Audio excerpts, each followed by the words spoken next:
Hello అండి, welcome back to our channel. ఈరోజు మనం ఉల్లిగడ్డతో పచ్చడి ఎలా రెడీ చేయాలో చూద్దాం. ఉల్లిగడ్డలను అయితే మనం ముందుగా కట్ చేసి పెట్టుకోవాలి. తర్వాత ఎండుమిర్చి, చింతపండు, వెల్లుల్లి, ఇంకా జీలకర్ర, ఆవాలు, మెంతులను అయితే రెడీ చేసి పెట్టుకోవాలి. ఆవాలు, జీలకర్ర, మెంతుల్ని మనము వేయించుకోవాలి, వేయించి పొడి చేసుకోవాలి. తర్వాత ప్యాన్ పెట్టుకొని ఆయిల్ వేసుకొని లైట్గా ఆయిల్ వేసుకోవాలి. అందులో ఆయిల్ వేసిన తర్వాత మనము కట్ చేసి పెట్టుకున్న ఉల్లిగడ్డలను అయితే వేయాలి. వేసిన తర్వాత మనం వేయించుకోవాలి. కొంచెము లైట్గా వేగిన తర్వాత మనం అందులో కొద్దిగా చింతపండు వేసి వేయించాలి. చింతపండు కూడా వేగిన తర్వాత మనము అందులో కొన్ని వెల్లుల్లిపాయలను అయితే వేసుకోవాలి. వెల్లుల్లిని కూడా వేసి కొంచెం లైట్గా వేయించుకోవాలి.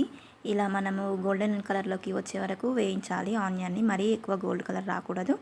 ఇలా వేయించిన తర్వాత మనం వేయించి పెట్టుకున్న జీలకర్ర, మెంతులు, ఆవాలను అయితే మిక్సీ జార్లో వేసుకొని మనం పొడి చేసుకోవాలి. ఈ పొడి చేసుకొని మనం వాటిని పక్కన పెట్టుకున్న తర్వాత అదే మిక్స్చర్లో మనము వెల్లుల్లిని అయితే వేయాలి. వేసి మనము కొంచెము లైట్గా గ్రైండ్ చేసుకున్న తర్వాత అందులో మనము కారము, సరిపడా అంత ఉప్పు, ఇంకా మనము రెడీ చేసి పెట్టుకున్న జీలకర్ర, మెంతులు, ఆవాల పొడి, కొంచెం ధనియా పొడి ఇవన్నీ వేసి మనం మూత పెట్టుకొని మళ్ళీ మిక్సీలో గ్రైండ్ చేసుకోవాలి.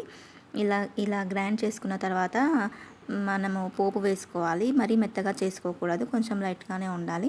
తర్వాత నేనైతే 2.5 స్పూన్స్ అయితే ఆయిల్ వేసుకున్నాను. వేసుకున్న తర్వాత అందులో పోపు గింజలు, ఎండుమిర్చి, ఇంకా కరివేపాకు, వెల్లుల్లి ఇవన్నీ వేసాను. కొంచెం సరిపడంత పసుపు వేసుకున్నాను.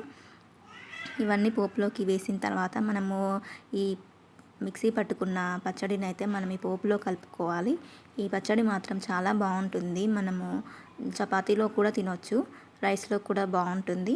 అప్పటికప్పుడు ఇన్స్టెంట్గా మన ఇంట్లో వెజిటేబుల్స్ ఏమీ లేనప్పుడు ఇలా రెడీ చేసుకోవచ్చు. చాలా టేస్టీగా కూడా ఉంటుంది. మా వీడియో మీకు నచ్చినట్లయితే లైక్ చేయండి, షేర్ చేయండి, సబ్స్క్రైబ్ చేయండి. మీరు కూడా ఈ పచ్చడి నచ్చితే ట్రై చేయండి, చాలా బాగుంటుంది.